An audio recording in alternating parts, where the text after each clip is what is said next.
Welcome to the Hats and Bats podcast with Kevin and Matt.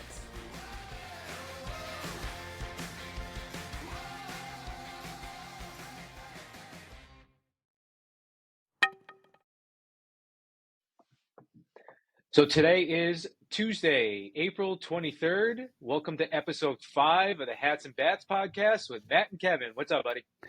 What's going on, brother? How we doing today? Doing well. I heard you just came back from a T-ball game. Did Charlotte go yard? Charlotte did not go yard. She went yard earlier in the backyard when we were playing. It was actually a really awesome moment. The way we have set up the field, her home runs, if she can hit it onto the driveway, and she hit the shot on the driveway, which was great. T-ball, however, has just become so infuriating as a parent because we did T-ball last year, and it's cute. The kids are cute. You know, like a ground ball's hit, and every single person in the field like runs and dives on it, and it's cute for like a week or two, and then it's like, okay, are we actually teaching anything at all?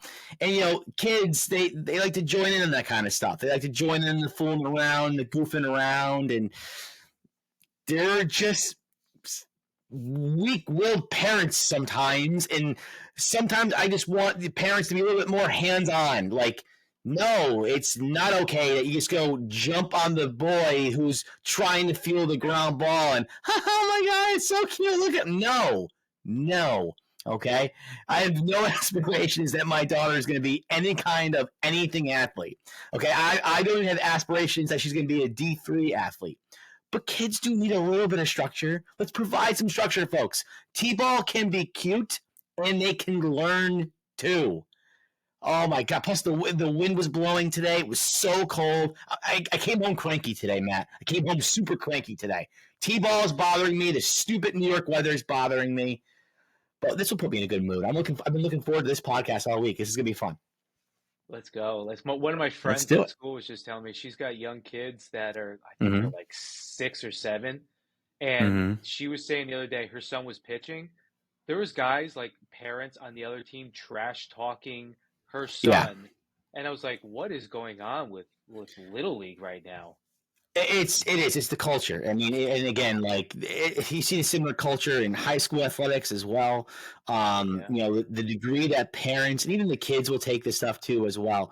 And, you know, it's funny because it may sound like I'm talking out of both sides of my mouth. It's this really fine line it's become. It's like, yes, the priority is to have fun and to enjoy yourself. But part of that fun can be learning and understanding structure and following directions. And again, to me, it's a safety issue as well. Like, you have to be paying attention. You can't have kids just running and colliding and jumping on one another. Like, that can be part of the fun too. Like, don't create unrealistic expectations for your kids. That's a big part of it. But you do want them to learn those lessons in sports that we all claim that we've learned growing up. You know, working on a team, you know, being a part of a team, what that actually means. And I believe you can start to ingrain those lessons early on, but especially in baseball and softball culture. You know, it's a very individual, you know, perception. It's about what I'm doing, what my stats are, what my velo is, what my spin rate is, and all this other stuff. And that team element has kind of gone away a little bit. It's hard to watch. It was hard to be a part of as a coach. And you know, it was a good time for me to step away from that culture. But now my daughter is getting into it, and I'm getting all those same feels again. She loves it. Oh, she loves it. She loves playing in the backyard. That's like become like one of our favorite things to do. And I'm glad I like that. I want her to become competitive as well, and she is, which is great. But she got me excited. She told me the other day she wants to be in the play next year. So we're subbing out dance next year, which I'm super excited about. And next year she'll do the play. So she's going to do some sports, which is good. However long it goes on for, it's great. I'll love her no matter what. But I do hope she kind of gets into a new world that I'm not used to, that I don't have preconceived ideas about, and I hope she enjoys that as well. We'll see what you say after sitting through like a 2-hour play with little kids. See how you feel Well, about that. she has her dance recital in 2 weeks, and we have to be there. I think at 5, and she didn't go on till like 7:30. So Whoa. yeah. I think I'll handle the play okay. I think I will. We'll see. Are you still at the point at school where you go to the school plays? I haven't been to a school play in a few years. We do a great job. I know the teacher who runs that. She works in the high school. She's phenomenal. The kids are phenomenal. I do try to go. I took Charlotte one year. That was actually a lot of fun. So I don't say I go all the time, but I've gone to my fair share. That's for sure. I've gone a couple more times now with being untenured. You got to like show your face. I don't do it to be like You, insincere or anything like that. no, of But course. I'm always like amazed though because that's a completely different side, something that I would never do. And I can be like Yep. charismatic when I need to be. I don't know Sure. how they do that going on No. stage and like remembering the No. lines and the movements and all that. No. I'm like, hats off to Eh, you. Like I could Yep. never in a And million years have they're people look at me phenomenal do that. kids. They're phenomenal kids, and the people who put these productions on too. Oh The stress God. they go through, the responsibilities they have. It's crazy. It is definitely crazy. That's for sure. But that's I'm excited for her to get into that if that becomes a passion of hers, which will be nice. I could see her hamming it up. I could absolutely see that. Oh yeah, yeah. I don't know who she takes after in that respect. But yeah, She's, yeah. she's got she's got too much clout in there. Yeah, she's got a lot of clout in her. That is definitely for sure. That is definitely for sure. But speaking of passion, let's get into our passion, baby. Let's talk some baseball. Right. A lot of good stuff to Let's talk go. about today. I'm very excited. So we got some trivia for me this week. So we'll start off with trivia like we always Mhm. do, and with this Hit it. week, like you know how I am so privy to all uniforms across all the sports, and this was like a really big week for football as well, with like the release of like the Texans, the Yep. Lions, the Browns, the Jets.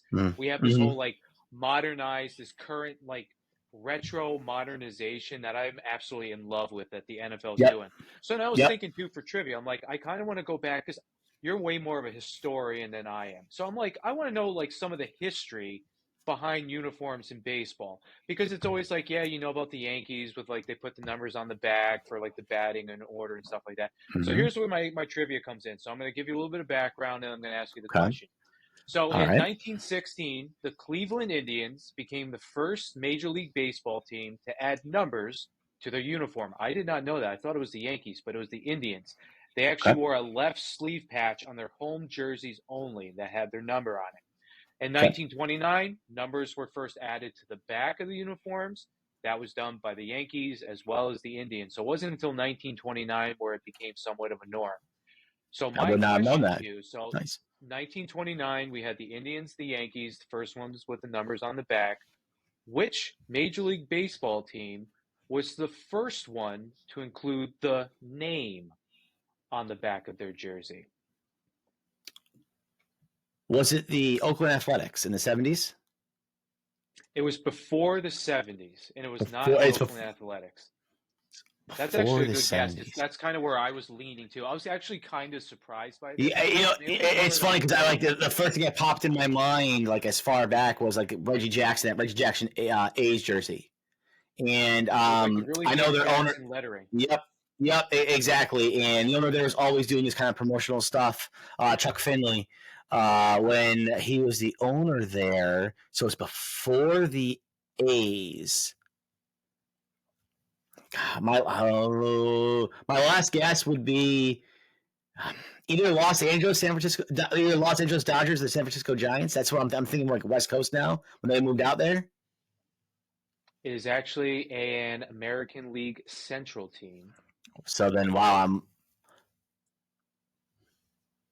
it's American League Central team. I was shocked by this. I would never think.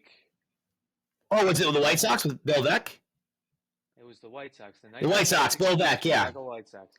Yeah. Bill Veeck was, yeah. I'm pretty sure Bill Veeck was the owner of the White Sox at that time. I'm pretty sure I'm right. I'd have to. It was Bill Veeck, right? Yeah, Bill Veeck was an amazing promoter and owner in the sport. I'll go off in a little soapbox a little bit about Bill Veeck because I teach this in my classroom. Of course, we credit Branch Rickey for bringing on Jackie Robinson, integrating baseball. Bill Veeck was also at the forefront of doing that. Larry Doby only came out shortly after Jackie Robinson arrived, and Bill Veeck actually wanted to be the first one to do it. He was held up, I believe, because his father, who owned the club, was very hesitant. I believe his father died. That's how he took over, and he began the process for integrating. But Bill Veeck was deeply involved in the Negro Leagues, scouting it out and trying to find the best talent to bring over. And who was the first American League player to break the American League color barrier, Matt? Do you know who that player was? Larry Doby?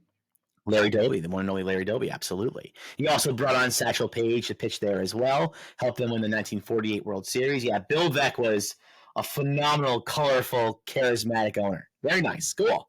All right. So I didn't get the question right, but I threw in some more knowledge on top of it. That's the whole point of it. That's why I like that you can go off on these tangents. So I figured that'd be a good segue. If this was an English test and I put the wrong answer, but I explained myself, do I get partial credit for it? I would give you something for that because that analysis, that's something that I strive for. Take it. I will take it, sir. Yeah. What's the next one you got for me? Math teachers are always like, as long as you show me your work process, your thought process, you can get partial credit.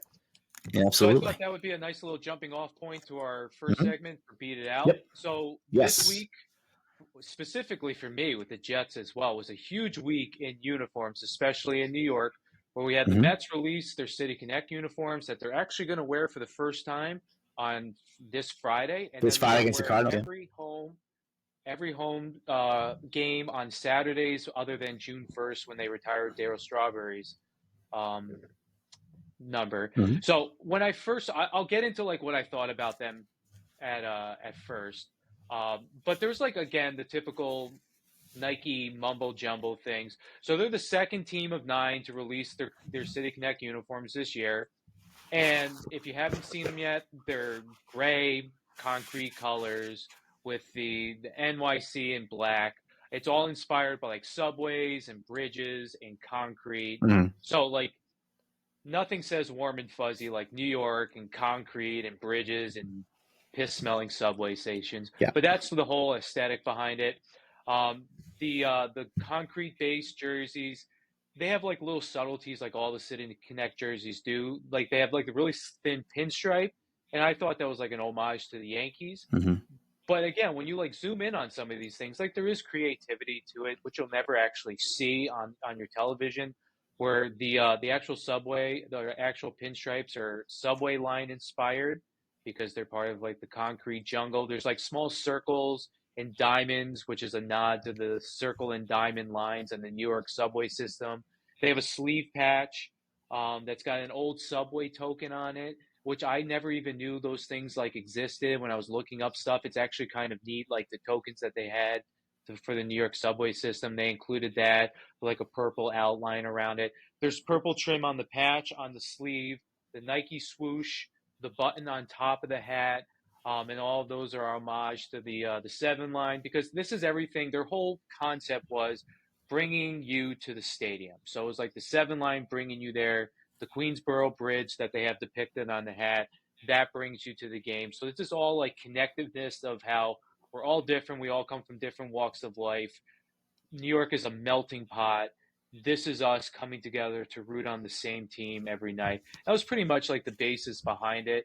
The hat was very basic, graphite black logo, the sublimated Queensboro Bridge, the pink button on top, or the purple button on top. It was okay to me. Like, I'll get your view in a second. I thought at first I did not like them when we saw the leaks. I thought they were very like, what is this? Is this like the Homestead Grays, like had a baby with the Yankees? I just didn't love it at first. I don't like the white pants with them at all. I wish that they went with like a dark pant or even like the same color as the jersey. Yeah, it's been all monochromatic. Yeah. As well. Yeah. Yeah. And again, I don't really like the monochromatic look for like, I think like the Dodgers when they did it, the Astros when they did the. But if you're going with the jersey like that, it's like the pants like that. Because, right, I think the white's going to look weird too. And what I don't understand is either they still are going to wear their Friday black uniforms. Yeah. So you have the Yep. black uniforms, and then you're going to go right into this. And to me, they just didn't stand out that much. Like, I thought they were okay. I thought they could have been way worse. I thought the fonts on the back were like the look of like the old Mets, like home or away script. Yeah. Like, I like that. I Yeah. like some elements of it. I wish they Yeah. went into purple more. Like the Yep. white background on the hat, Yeah. I wish it was more purple. There's little Yep. subtleties that I wish they did. It's not the worst It's thing in the world. it's Again, it's not, but like, you know, because again, like I was listening to you break that down, and I've heard other people as well also break down all the symbolism behind it as well. But you know, you started off the podcast talking about how the NFL had done such a great job incorporating, you know, the retro looks, but with a more modern twist on it. Because and the idea of it being retro is okay, it's been ingrained in those franchises. Those colors are unique to those franchises, and people like that. But like these uniforms, and I think where City Connect uniforms have gone all together is they put in this essay worth of symbolism into these uniforms, and it's like, all right, are they baseball uniforms, or do I have to sit next to a stage and watch a player walk out on a runway so we can break down all of the fashion stuff that goes with it? It's like I don't want that. I like, yes, the symbolism is cool. Like I get it, and I get like the theme and what they're trying to do, but again, it's like you're trying way too hard. Like you could have gone just simple. It could have been mostly an all orange look.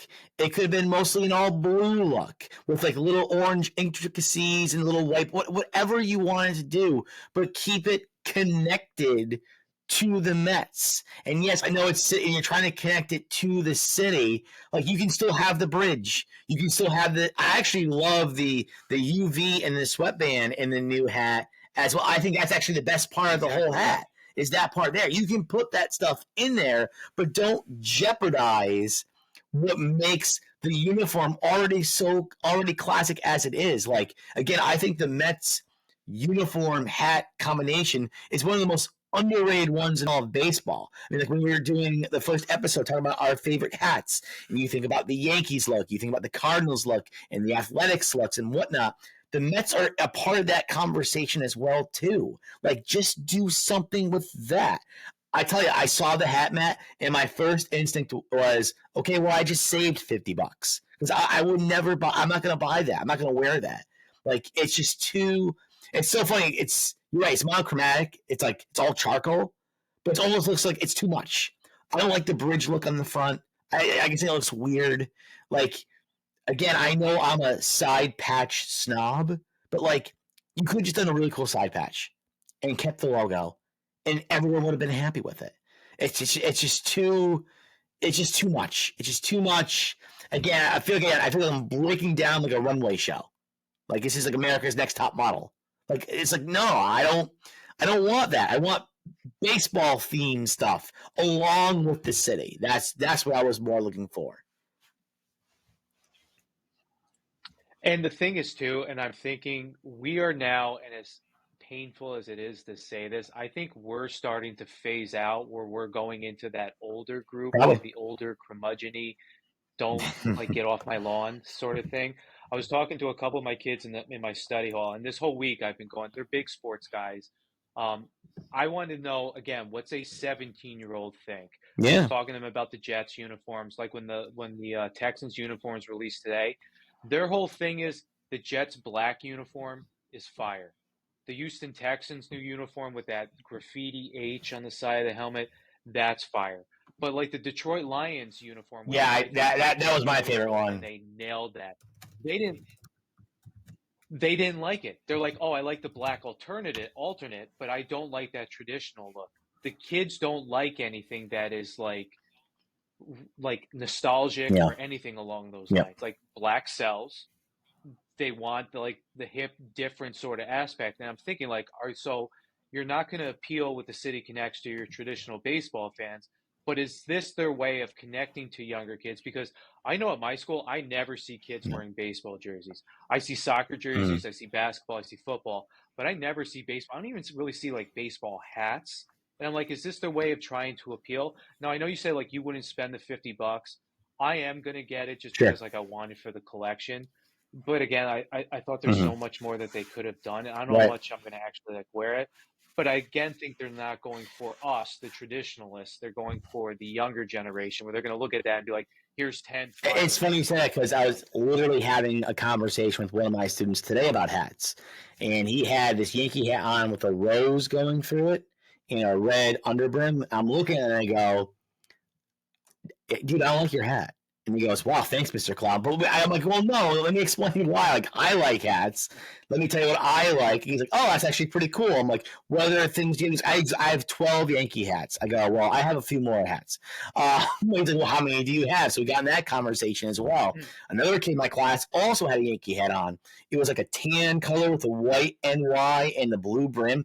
I actually thought it was like super nice, like very, very clean look. I'm like, I actually really like that hat. I go, it's because I hate the Yankees doesn't mean I can't appreciate a hat. He's like, oh yeah. He's like, a few of my buddies, like we love them. Like we just love going out and getting hats and whatnot. And I would say if they're being worn in my school, they're almost always baseball hats. Almost exclusively baseball hats. Oh yeah. So maybe you know what's funny? I'm going to ask some of my students too what they think. Like, is that something that they would wear? Would they buy it and whatnot? I'm gonna report back to you. Yeah, because I feel like we're just getting to that point now where it's like when I say things, they're like, "Oh my God, like how can you possibly think Yeah, that looks good?" it's And possible. I'm the complete opposite. But And again, listen, like I will go hear out me and out, say man. this: if they're doing this to try and appeal to the younger fan base, and it actually works, I'm all for it. I don't care what I think about it because that's great. That's what baseball should be doing. So if that's the thought and that's what's happening, I have no problem being in that minority group who doesn't like them. So that's absolutely fine with me. And the Cardinals are That's releasing going to be theirs, I think, in interesting. the next couple I days. So agree it's because really that's more of a interesting. That traditional seems hat, like a absolutely, and a traditional look. I'm eager to see that as well. That should be what, a couple of weeks, you said?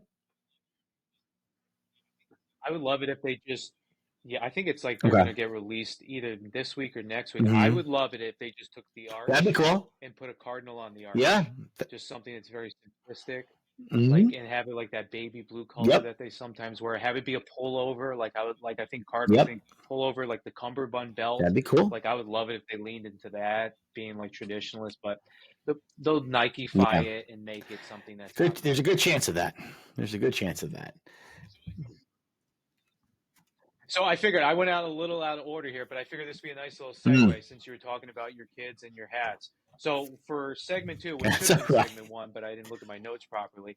Let's go Mm-hmm. with our most unique hat in our collection. So you talked about one of your Mm-hmm. kids having the Yankee hat with like the rose on it. I don't have Yep. any hats that have roses on it that are unique.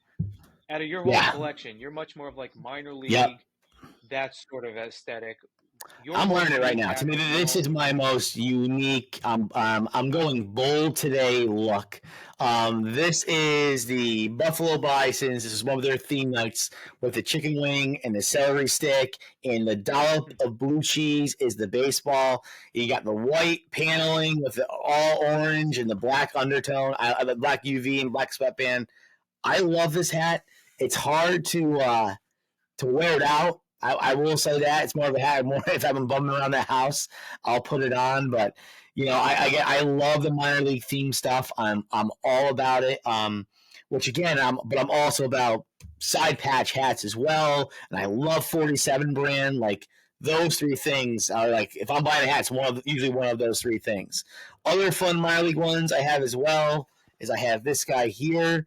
I love my Hudson Valley Renegades hat when they did this a few years ago. That's one of my crazier ones as well.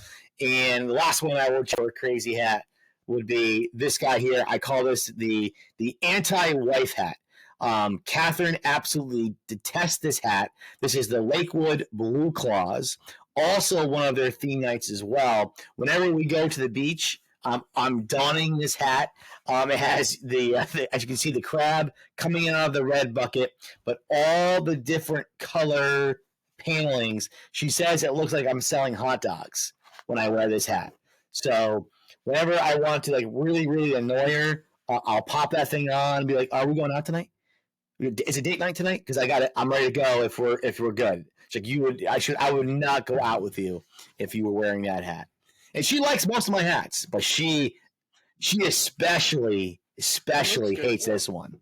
And my plan this weekend, I got really, really busy with my landscaping work, was to go to the Renegades game on Sunday and pick up the cider donut hat, which I'm very excited about.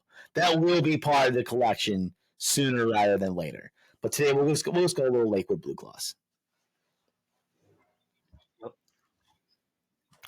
Oh yeah, I can do that for you.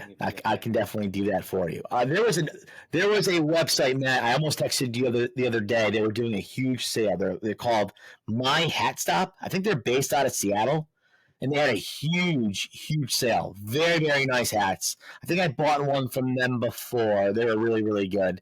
I don't know if the sale is still going on, but it was like up to like almost like 80% in some cases. I think they're trying to get rid of some stuff.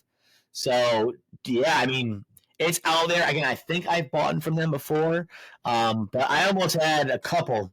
I had a couple in my cart. I almost pulled the trigger, but I got the look, so I held out.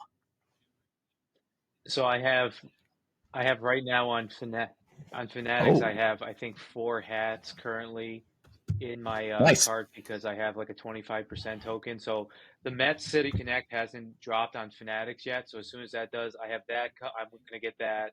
I'm in love. I don't know what it is with the Ranger City Connect, the TX. I don't like the fact that it says 420 on the side because it's something to do with Texas. I don't even know what it stands for. I just love that logo, so I put that in there. I've got a bunch in there, and I'm like, when I was looking for my hat, that's going to be my most unique hat. Christina was actually like helping me find it because I could not find it out of my bookshelf. And like I'm going through this. This is only like half the collection. I went downstairs into the basement, couldn't find it. Went up into the attic, couldn't find it. How many would you say? How many would you say you have? It's unhealthy, and I'm. Oh God! So if I'm just spitballing, there's probably 8 per row or 8 per section there. So there's like 24 per shelf. I've got to probably have over 250, I would say, and that's probably even like lowballing it. If you're taking in like 47 and snapbacks and some of my foam hat, it's ungodly. But for my most unique hat, I had a runner-up and I had my actual most unique, and both of them were kind of controversial. The first one that I went with was my 2014. Oh, I remember this hat. Yeah. Yes. Hat with Justin Turner on the front. So they wore this in 2014, and then they actually got a lot of backlash for it because of the depiction of Irish and Irish Americans and how it was stereotypical and kind of like a caricature. I thought it was fun. I'm like, it looks like Justin Turner. And Justin Turner's an ugly-looking dude, and I just felt like it was just I had to get it. And when I bought it off of, I think it was MLB shop, they ended up pulling them. To buy this now on eBay, they go for over $150 right now.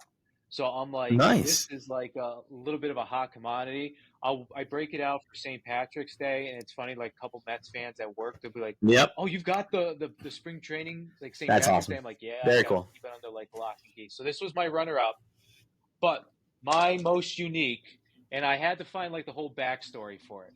So my most unique hat is the 2014. Man, yeah, you're going not exactly PC today with the unique. You're unique now because look at that stupid thing.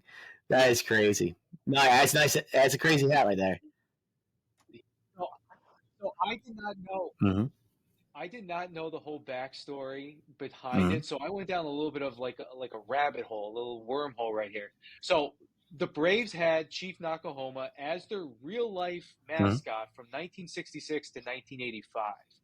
I had no idea that Chief Nakahoma was like played by like a real person. I always thought of it as like this flying Elvis. Like that's kind of what I just thought of him. So it's from 1966 to 1985. It actually started back in Milwaukee before the Braves moved to Atlanta. There was a 16-year-old high school student that would actually set up a teepee out in the center field bleachers. So we're going like Yeah. borderline like racist here. So he would set up his teepee out in center field, and whenever the Braves would score runs, he would like light smoke bombs in Mm-hmm. center field. So he would like dance in like traditional like Native American Correct thing garb, to like do. Yep. like not the most politically correct thing. But Yeah. again, this is like 1960s. But then in 1982, Ted Turner, the owner of the Braves, actually wanted to get rid of the Mm-hmm. TP because he wanted to sell more seats out in center field, and the TP was taking up too many seats. So he got rid of Chief Nakahoma, he got rid of the TP, and then the Braves ended up Wow. losing 19 out of the next 21 games when he got rid of the TP. So fans started like revolting, and they're like, "Nope, you've got to bring this back." He brought back the TP, and then the Braves ended up winning the West. So he became Wow. sort of like this cult hero for the Braves for Yeah. like many years, and then the Braves are like really bad after that. There was The like the, sev- the 70s and 80s were rough for the like Braves. absolutely Yeah. atrocious. So he kind of like faded into Mm-hmm. exactly. And it was very synonymous with like Dale Murphy. Yeah. But again, like they weren't like the best team during that time. They brought this back in 2013. Mm-hmm. This actually never made it to stores. So like there was the backlash that was coming Yep. because we had the Indians, we had like the Redskins. There was one actual quote that a Native American said, and I want to give him justice. I'm going to quote him properly for what he said. He's like, when you're doing these depictions, like people are like, well, look, wouldn't you want your culture, your heritage to be like shown as like this ultimate warrior, like this sign of strength? And he said, and again, I'm paraphrasing here, but he was like, what happens if it was like the Atlanta Germans and their mascot was like a Jewish person? Like, how would that play? And I was like, okay, now I see it from a different perspective. And again, like we knew it was like this whole idea of like, nope, you shouldn't depict them. And we've had the whole movement with high schools and everything changing. But I always just, I like the logo. I Yeah. always like the Blackhawks. I like the Blackhawks colors. Sure. I always just like the Native American imagery. Obviously the Indians with like the caricature look on it. And I guess this is not to cut you off, but because I have in my mind, I want to get out, and I think I have exactly what I want to say. You know, when it comes to Native American depiction, what people don't understand is that not all Native Americans are the same. They were tribes from different parts of the country. If being Cherokee doesn't mean you understand what a Mohawk is feeling, or an Algonquin, or again like anywhere from the Nez Perce from the West. Like it doesn't matter if you feel that way. It matters. They're trying not to insult everyone. You know what I mean? And again, like that's why we got rid of this imagery, because you can't say, well, that one Native American and their person said it doesn't bother them, so therefore it shouldn't bother anyone. Like, no, that's not the way it works. Like, people have a very misunderstood representation of what it means to be Native American, I think. Again, I think different groups, different tribes have different feelings about these images. So you cannot just encompass an entire group, an entire nation of people and go, okay, this is what Native Americans are feeling, because that would be impossible to measure. You would not know what that is. So that's why, again, like when people say, I'm like, no, we had to get rid of this imagery. It is offensive because it did impact people. It does offend people. Just because you found one person or one group that sided with your argument, even though you're not Native American, I'm sorry, that's not the way that works. So I totally agree with what you're saying.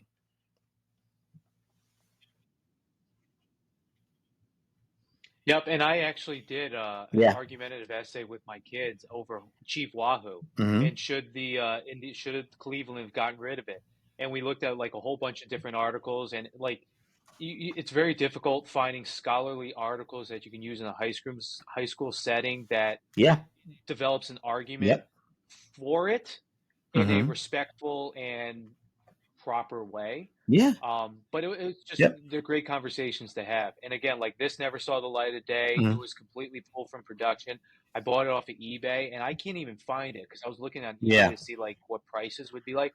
I couldn't find one on there. So I figured like this one would be my most unique. I like it. Very good. Very good stuff, sir. Very good stuff. Yeah. All right, so for segment 3, so for part 3, so digging for third, our Mets. What do you think? What's going on? The past couple games not so great, so we're sitting at 12. So I'm looking at it from two different ways. I'm looking at it from a fan of baseball and, of course, the fan of the Mets. From a baseball fan perspective, this has been an awesome story so far. The Mets got off to this miserable 0-5 start. I mean, they looked like, without a doubt, one of the worst teams in the entire sport. And then, I'm going to throw on my Met hats now as well because I am going to get excited. And then all of a sudden, things started clicking because even during that 0-5 stretch, you and I were having those conversations like, the funny thing is, as bad as we are, the pitching's actually been somewhat encouraging. And all of a sudden, bats started to come alive a little bit, and the Mets went on this run that now has brought them to a 12-10 record.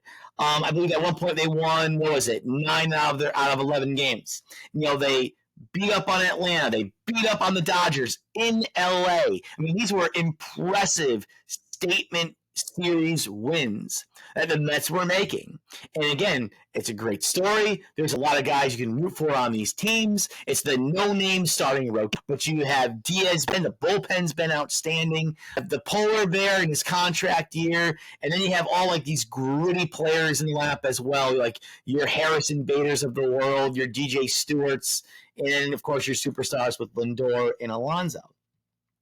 So I look at the team and I go, okay, as a baseball fan, what a great story this is. They were counted out the first week of the season. Everyone wrote them off, and then they go on this tear. They're stealing bases. They're playing good defense. They're an exciting team to watch. They're a nice underdog story. Then I'm sitting there as a Mets fan, and I'm going, this is awesome. What are they setting me up for? How are they just doing this just to make me even angrier when they lose 7 out of their next 9, or they go on another awful 2-week stretch there? What is this team? Is this team as good as that 9-2 mark in those 11 games? Or is this team as bad as the 0-5 mark? Now, when you look at it, again, they've had not great starting pitching, even though the numbers would suggest so far this season that it has been great.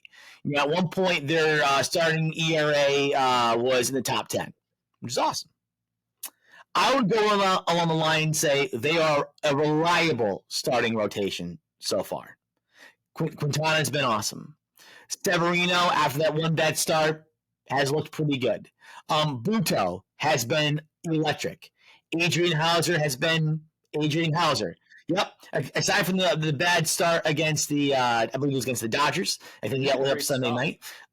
He's a guy, he's going to go 5-6 innings. He's going to get 4 runs. It's dependable. He's going to keep you in ball games. They have had these nice contributors in the rotation. Their bullpen has been outstanding. Diaz has been great again. Ottavino looks like the Ottavino from 2 years ago. I actually think he looks better than that version from 2 years ago. Really, before he got banged up, looked pretty good. Diekman has looked good. Drew Smith has looked good in his role as well. I can't remember the last time the Mets had 4 or 5 bullpen arms that you could count on. That's good. And then you look at the lineup, and yes, I forgot about him. Now we're up to 5. Absolutely. Then you look at the lineup, it's been their best. And Lindor has been off to one of his worst starts of his career. Nimmo was off to a terrible start, and their bats are heating up a little bit. Alonso is hitting. Alvarez was hitting, has taken a dip, then an injury happened. Brett Beatty got off to a great start this year, but they're getting these amazing contributions from Tyron Taylor, DJ Stewart, Harrison Bader. That bottom part of the lineup has won them more games than the top half of that lineup. So do I get excited? Are you getting excited? Before I get into that, are you getting excited, Matt?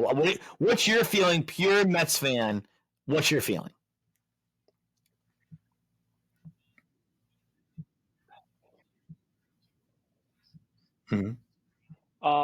I hate it because I'm an internal pessimist and I'm just waiting for them to recess back to the norm. I think that they are an extremely fun team. I enjoy watching them. I feel like they are never out of a game. Even on Sunday when they went down big against the Yep. Dodgers, I fully expected them to put a 5 spot up on the board. And I love that. And I love the scrappiness of it.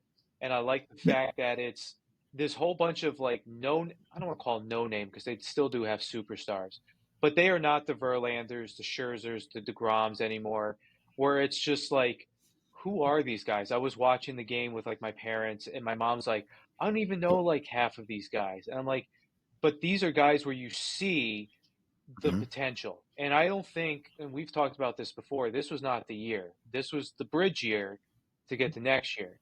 I'll go into like stats and stuff like that after your whole ordeal.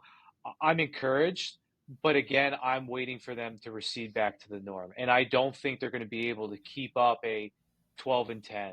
I think there will be spurts where they lose 8 of 10. And again, like, I'm okay with that as long as I'm seeing growth and as long as I'm seeing the same enthusiasm in the try. I am hesitant for all those reasons you just said. Stuff like that. From a baseball perspective, I'm hesitant because, again, I look at that rotation and go, how long can they really keep this going? Alvarez is now on the shelf for quite some time. And to me, the only way the Mets were going to sustain success is if they had a legitimate threat hitting behind Pete Alonso. And now he's out for months. I'm going to get into that in a second. And then it becomes the question of, because again, as great as they are, I think you and I are both incredibly realistic that no matter how well this team performs, this is not a World Series team. That's not the goal. I would love to see him push for the playoffs, though. And then it gets to the last part of why I'm hesitant. Would Cohen make a move? Would David Stearns make a move at the deadline to help get that team to make a playoff push? And I don't know if they're going to do that. I really don't. But I'm going to tell you why I'm excited. Because, like I said, I don't exactly trust the rotation. Well, the Mets are about to get 2 huge upgrades in probably about a month. Senga's coming back. If he has the same thing he had last year, if he can perform just as good as he did last year, that's a huge bump. Christian Scott, our top prospect, from the pitching side anyways, is tearing up AAA. He's ready. He's coming. And those are going to be 2 huge additions to this already pretty good rotation. So if Severino can't sustain it, if Budo can't sustain it, or Hauser can't sustain it, really, you need one of those 3 to sustain it. And then those 2 guys come up, if they can pitch as they have promised, as they've shown so far, that's still a really good, reliable rotation. They can keep that success going. Now Alvarez is out. You just mentioned JD Martinez. If JD Martinez comes back and that back is good, that is a legitimate bat behind Pete Alonso. And we still have the possibility of a Jet Williams coming up later on in the year, or possibly even a Drew Gilbert coming up later on in the year. So maybe Cohen doesn't have to make those moves. Maybe our midseason acquisitions are just guys who are coming up through our system or returning from injury, like Kodai Senga and JD Martinez. If the rotation can just keep doing what they're doing, 4-5 innings, and keeping the Mets in ball games, the way the bullpen has looked, and the fact that Lindor is going to figure it out, Nimmo's going to hit his numbers as long as he's healthy, Pete's hitting 40, 50 bombs as long as he stays healthy, and you get, again, quality at-bats here and there from the Baders of the world, the DJ Stewarts, Brett Beatty. I'm just saying, this team, I think, could push around 85, 86, 87 wins and possibly try to get into that one of those playoff spots. one of those wild card spots. I think it's very possible.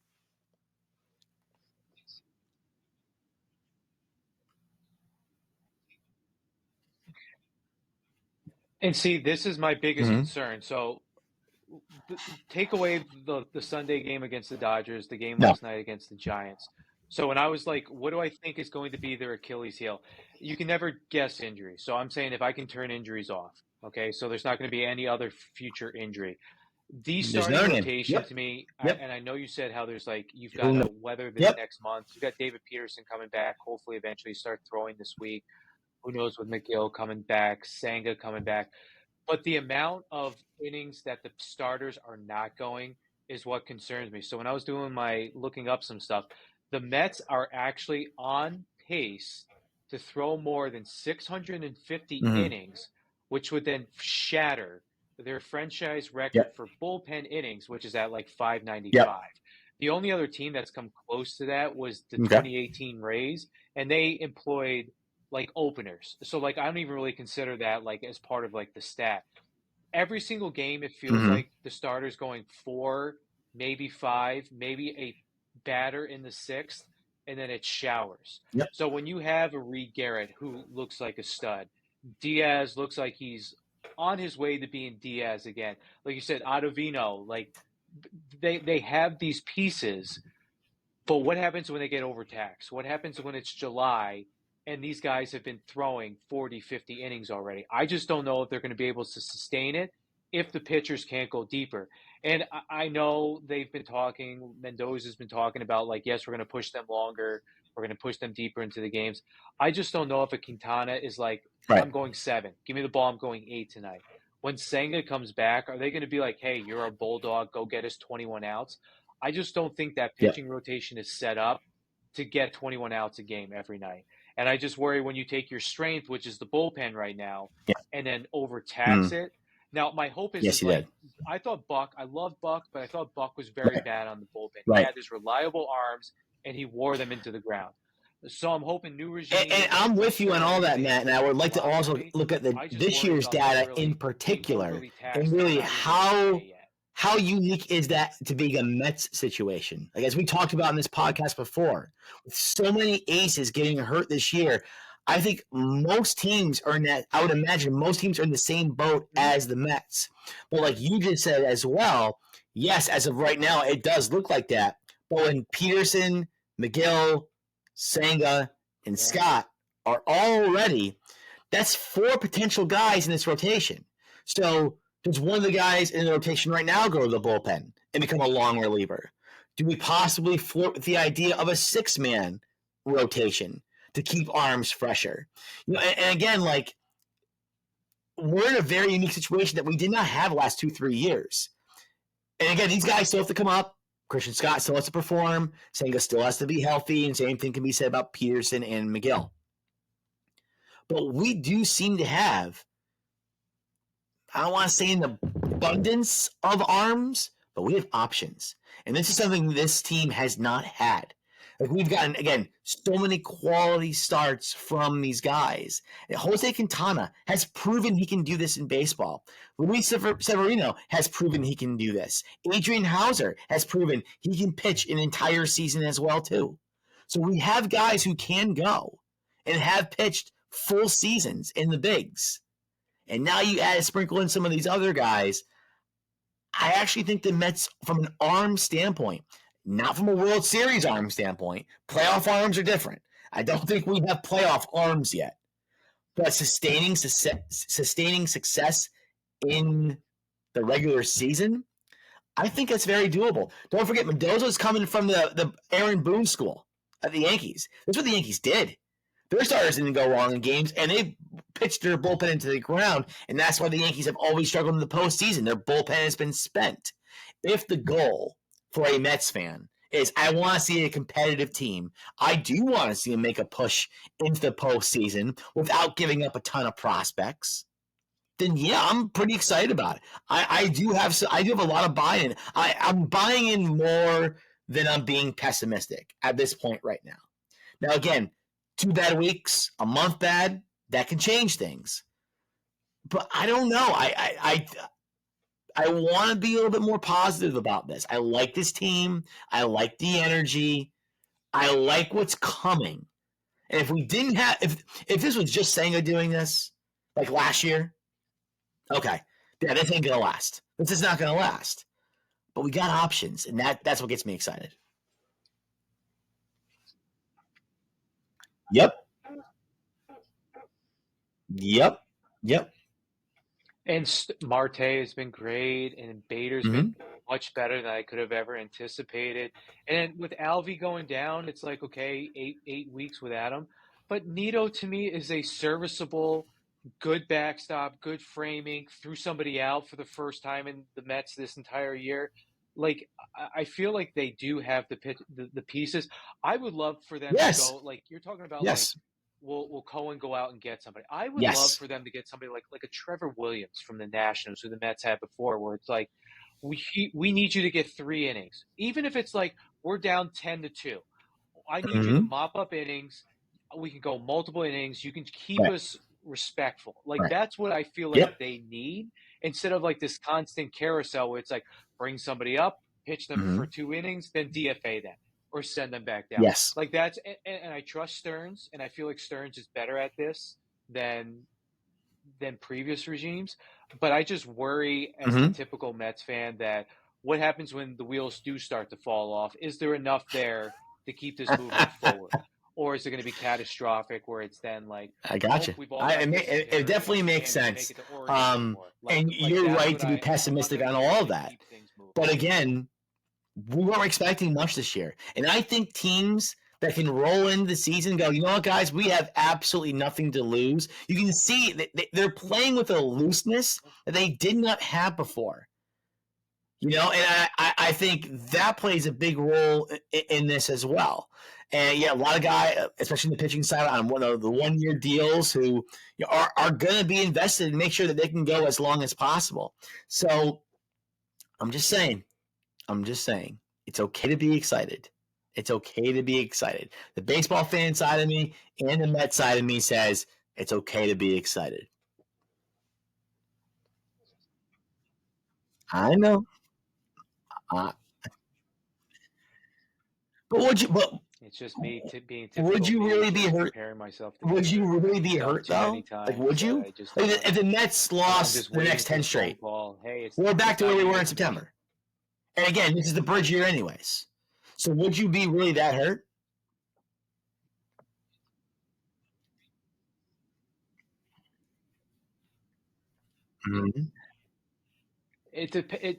I base this season on the development of like Beatty, of the young guys, and again, if they're a 75 win team, do I think it's a failure? Yep. No, because I do think that they're heading in the right direction, and I think they're going to be able to shed these big contracts when, like, the Verlander contract, the Scherzer contract gets off the books, where then they can go and do damage. And like I said, they're a fun team to watch. Even the characters in the dugout, like, they are fun to watch right now. Or if they're not winning, if they're a 500 team the rest of the way. And that's what I'm thinking. Like, again, to flirt that wild card spot, you figure they got to be around 85, 86 wins. And around 81, 82, 83, that's an exciting year. They're fighting. They're fighting for a spot. And I think that could be very exciting, and I'm all in on that. All in on that. Praising the Mets, happy with the Mets. I mean, if I was the Mets teacher and I was sending home a progress report card, I'd be very excited. I'd be calling the parents, praising them. Yeah, absolutely. Let's do this. So we're now we're coming home. Last segment. We're in the fourth quarter. We're gonna, since Matt and I are teachers, if you are unfamiliar with this, teachers, about 5 weeks into the quarter, halfway through, we send home progress reports. Typically, we send home progress reports for students who are struggling. And we want to inform the parents that, hey, your son and daughter needs to do X, Y, and Z if their grade's going to be okay by the end of the quarter. So we send home progress reports, and as a teacher, when you go to do that, we have all these preloaded comments that we have to click on to send to the parents. You can't really create your own, you know? So Matt and I are going to give out some progress reports. Some are good. Some are bad. Some are concerning. So we're going to tell you who's getting a progress report. We're going to tell you what it says. Matt, who are you sending a progress report to?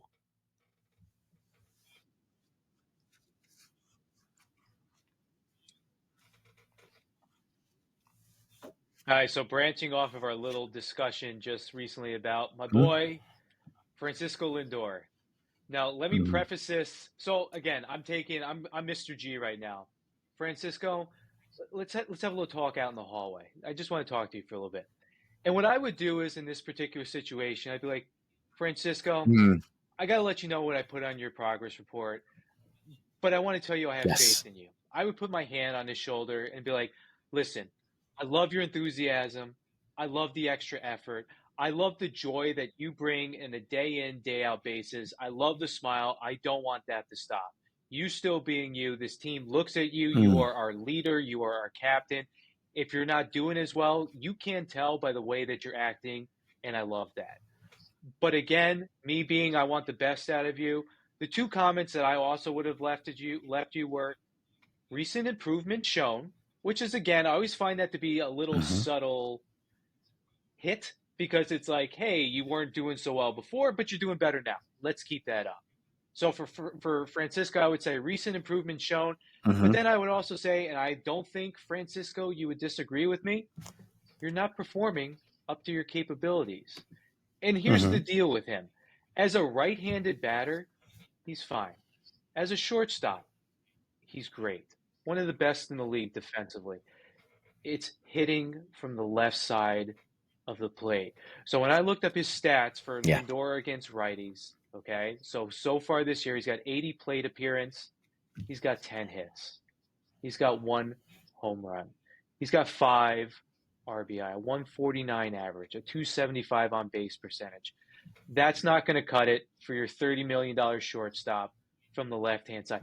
I don't know if I've ever seen a Major League Baseball player that loses his top hand more on a swing. I've never seen him like complete his swing and like actually follow through with his left hand still on the bat. It like flies off all the time. I don't know if it's a balance issue. I don't know if he's not seeing the ball properly. I kind of wish, and I've said this to you before, and you're like, you can't do that. I almost wish he would scrap the left-hand side. His swing is so much better on the right-hand side. His average from the right-hand side is 286. His left-handed swing is too feast or famine. Only 21. And that's you can see it too. It's like, all right, this is my power side, and I do think he has this burden of being the man in New York, and especially when the team was struggling. You know, he went, okay, I'm going to put us over the edge, so I'm going to give that little umph. I'm going to try a little more loft because this 2-run homer here, this 3-run homer here, puts us on top, gets us closer, what have you. Lindor wants to win. I don't think anyone, and that's why my buddy calls me a Lindor apologist. You just watch him. Watch the games. Watch how excited he is. I mean, we talk about this, again, in high school athletes. You know, when a high school baseball player is not doing well, they're over 4 at the plate, and the team's winning. It's a big game. It's a statement game, and you're still sulking in the corner because you're not playing well. Lindor is the exact opposite of that. He's always up on the dugout, cheering people on, talking to the young guys, putting his arm around somebody. That's Ben Lindor. He always shows up with the glove. It's not like a Ronald Acuna Jr. situation where, okay, like, well, defense is kind of like whatever. Like, I'll play defense when I really want to. No. The guy shows up every night and plays the most demanding position in the sport, and he is the best at it. And he's the best at it in the sport. So, yes, and he's super dependable and reliable, on wood. That has been Francisco Lindor. Yes, he has not lived up to the billing that he is going to be this superstar level player like a Juan Soto or like a Mookie Betts. Well, what we have is something very special. And I think no one on this team wants to win more and be a part of that winning more than Lindor. To me, that is worth the $30 million. I'll take on his struggles. And I do wonder, because he is getting, and this is where I'm with you, like, if I'm putting my arm around you, it's like, listen, I know he does not like to be called Frankie, But Frankie, okay, you need to adjust your approach on that left side. Because on your right side, you take whatever they give you. If it requires you to slap the other way, get the bat on the ball, put the ball in play, you can do all that. Start incorporating a little bit more on your left side as well. You know what? If you don't hit 30 homers, you don't hit 30 homers. But I would gladly take a more of a 300 batting average. I know people don't like to talk about batting average, but I also think he'll be more selective at the plate too if it's more just, hey, I'm just going to slash and poke to get myself out of this from the left-hand side. And when the power comes, the power comes.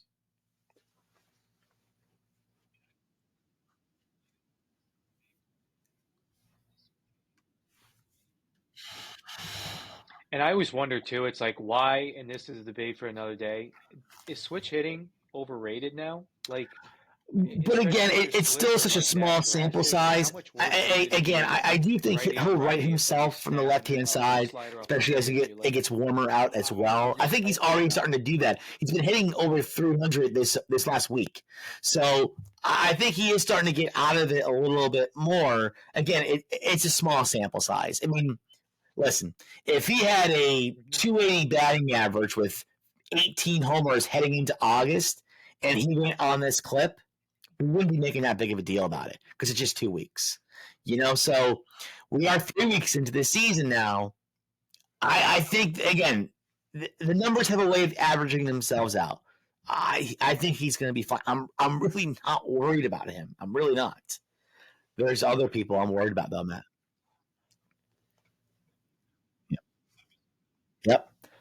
There's other people I'm worried about. And I love him. Yep. And so Mr. Clow will be sending a progress report home to the entire Houston Astros team. Now, about a week ago, I think I was saying it to you, that I'm not worried about the Astros. Again, it's early. It's fine. They're going to figure it out. There's too much talent on this team for them not to figure out.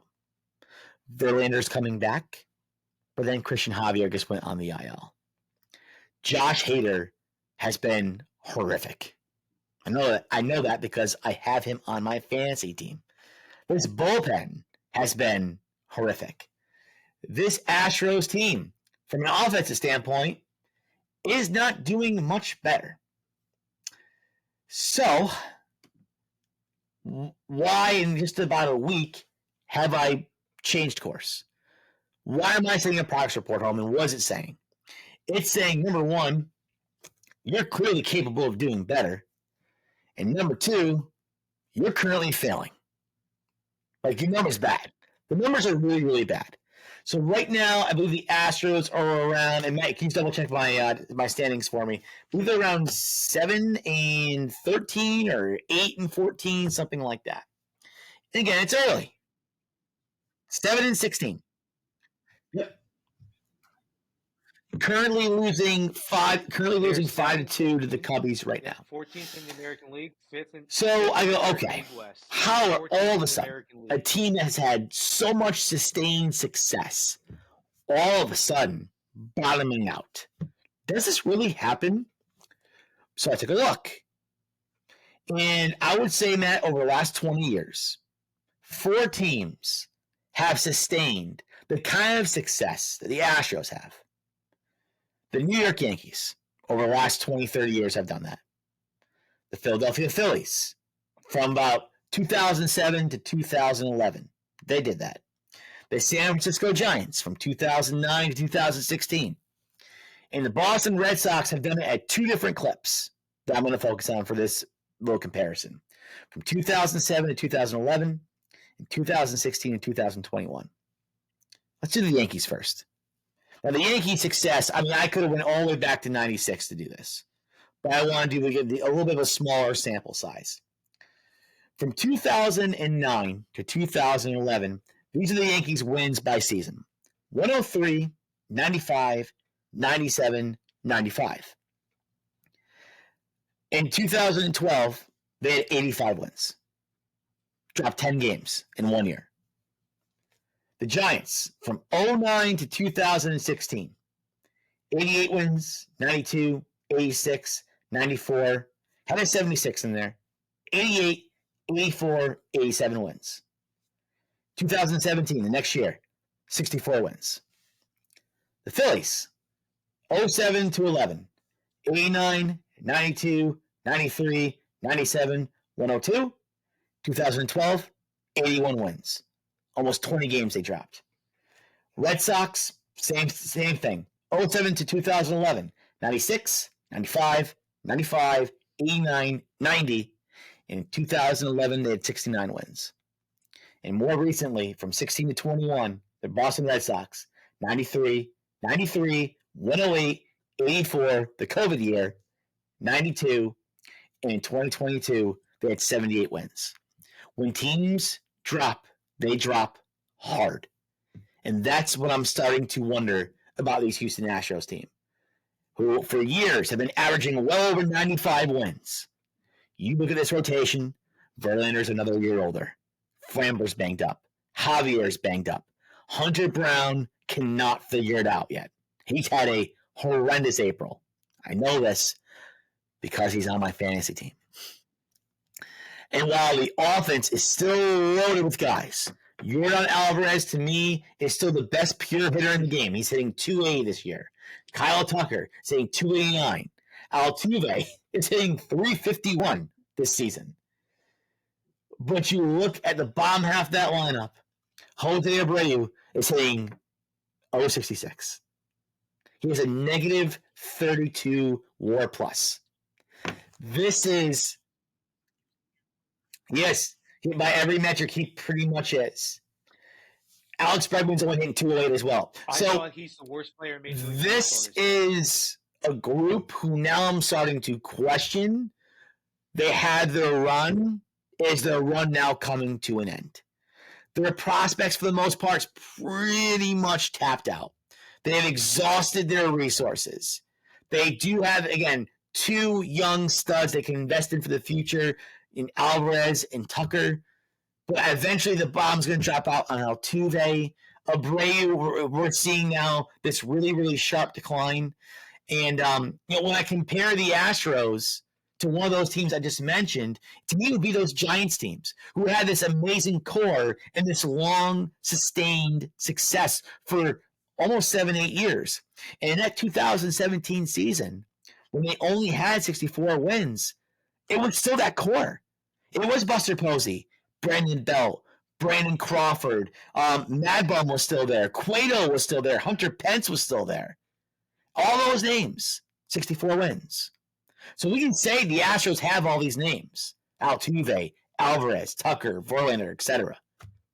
Doesn't necessarily equal wins. Doesn't mean they're not going to bottom out. And I think we might be seeing that exactly happen here with Houston.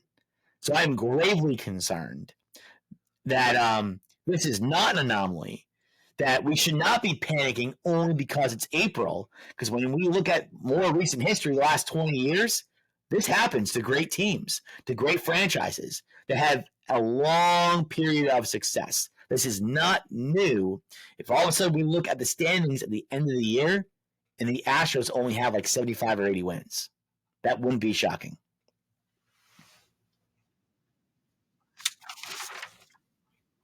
Yeah. There's no help coming. Yep. And they have, by Baseball America, the 29th. I agree. And maybe the Astros could actually take a page from what the Yankees did after those back-to-back, like 84, 85 win years, when they ended up trading guys away to get prospects. When they traded away, the Aroldis Chapmans of the world and the Andrew Millers of the world, and they brought in prospects to make their next big run. Because then all of a sudden, Judge is up. He goes on that tear in his rookie season. Then Glaber's up, which they got back in the Chapman trade. And now all of a sudden they have a young core. And then they go out and spend some more money. So I do wonder if the Astros are, significantly out of this race. If the Rangers and Mariners are pulling away come deadline time, do they put Verlander back out there? Like, who wants a hired gun? Aside from Verlander, maybe they traded Alex Bregman. They're going to lose him to free agency anyways. You might as well see what you can get. I do wonder if that is possible. But we got to see. Again, it is early, but if we're reading the tea leaves right, that might be a realistic situation.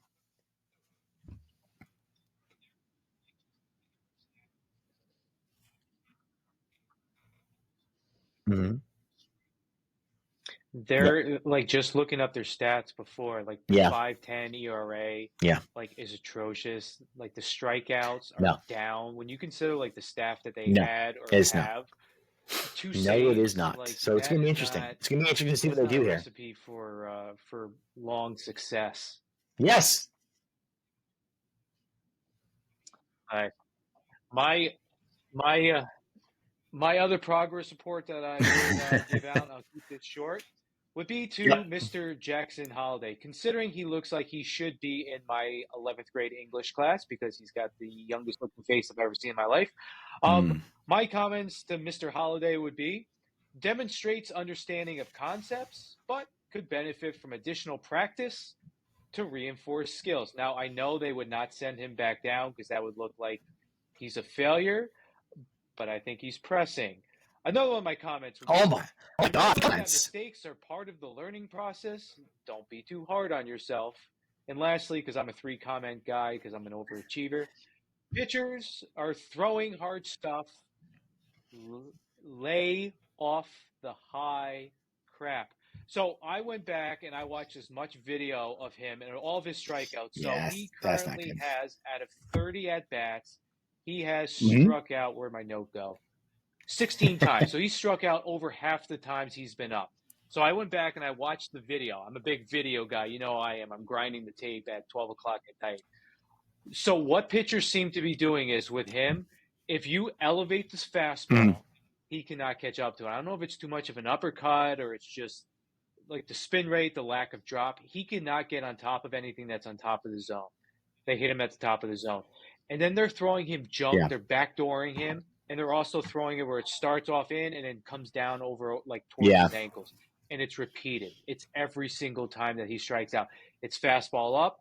It's soft away. It's bearing a slider from like a righty down at his ankles. And he's swinging over it all the time. When I saw his minor league, that was not what was happening. So major league pitchers have already adjusted to him. They have the scouting report. They know how to get him out. How are you going to lay off of that?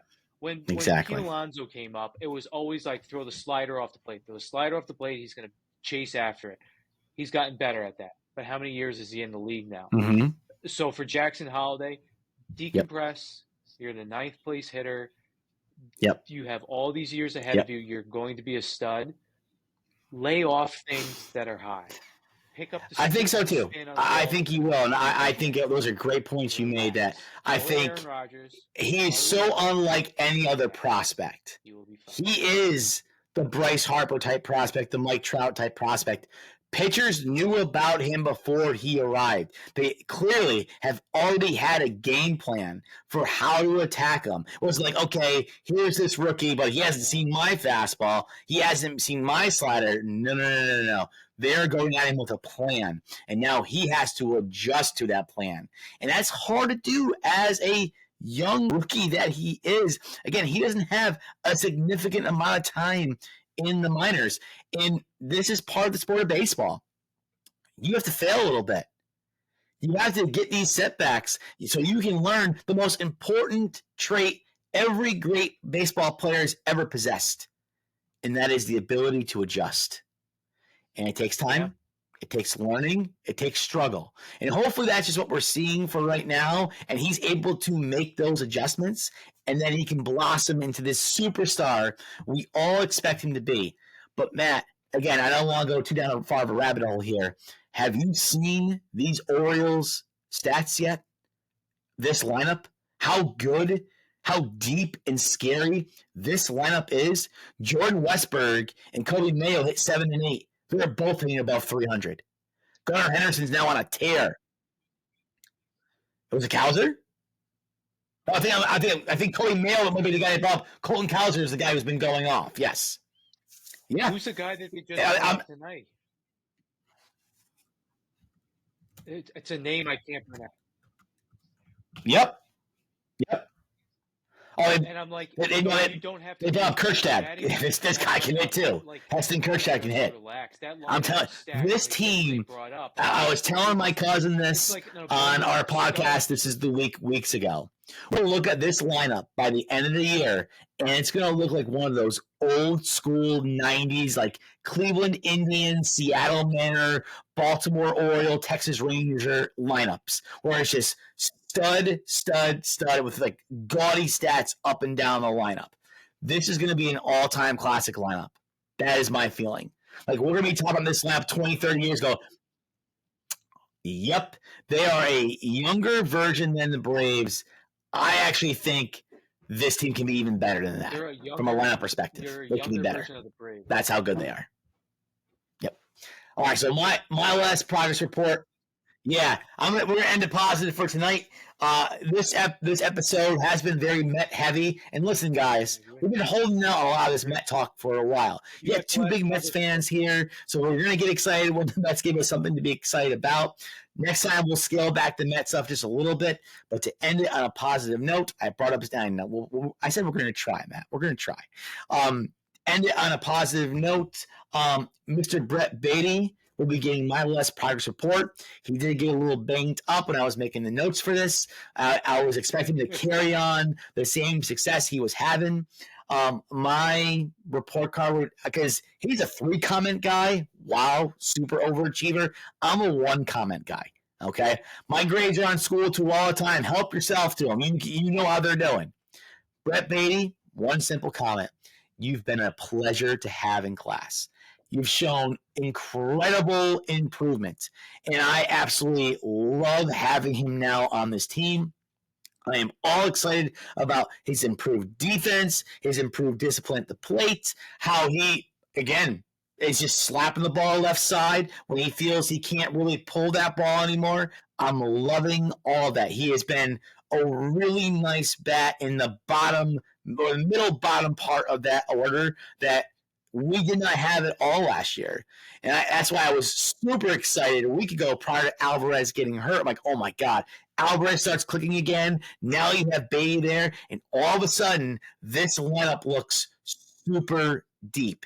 There's still that potential in this lineup. And that's why, Matt, we can stay excited for a little bit longer. Let's just stay excited for a little bit longer.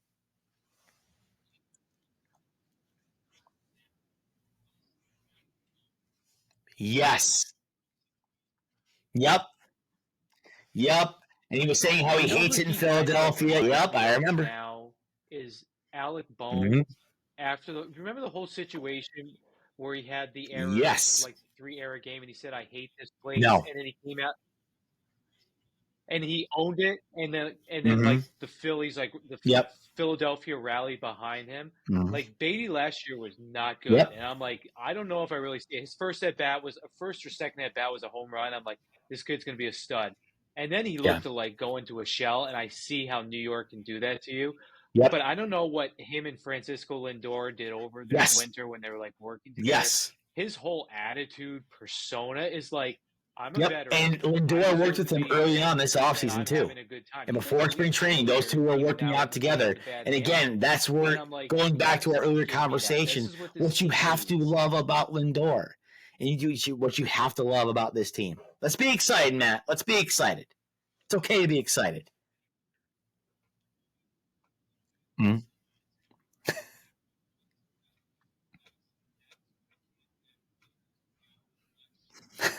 And I'll pull back the curtain a little bit, a little odd here. Whenever I put "is a pleasure to have in class," that is for a kid that really doesn't. And I'll tell you, and I have now held on to that comment for this exact reason. I'm literally only saying that when I mean it. That is it. Let me tell you, I want to say there are a few pleasures to have in my classroom. I have a lot of great kids. I always do.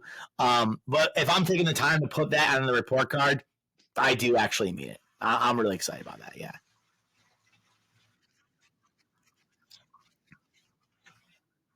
Yeah. Yes. Yeah. They're there. Can I have that as a comment? They're kind of there. Yeah. That's what I would do. Yep. All right, buddy. Good night. This is a good one. This is fun. All right. So we'll see you guys soon. Yep. We're going to have a special guest on our next episode. Danny from Laced Up says he wants in. So I think we're gonna arrange for him to come on to the pod. He's gonna talk to you about some hats at Capsule Hats. I think he actually has gifts for us too, Matt. He told me he did. So look out for look out for that coming out. We'll record this Sunday and we'll get it up next week. Talk to you guys soon. I'll have to break out my capsule hat then.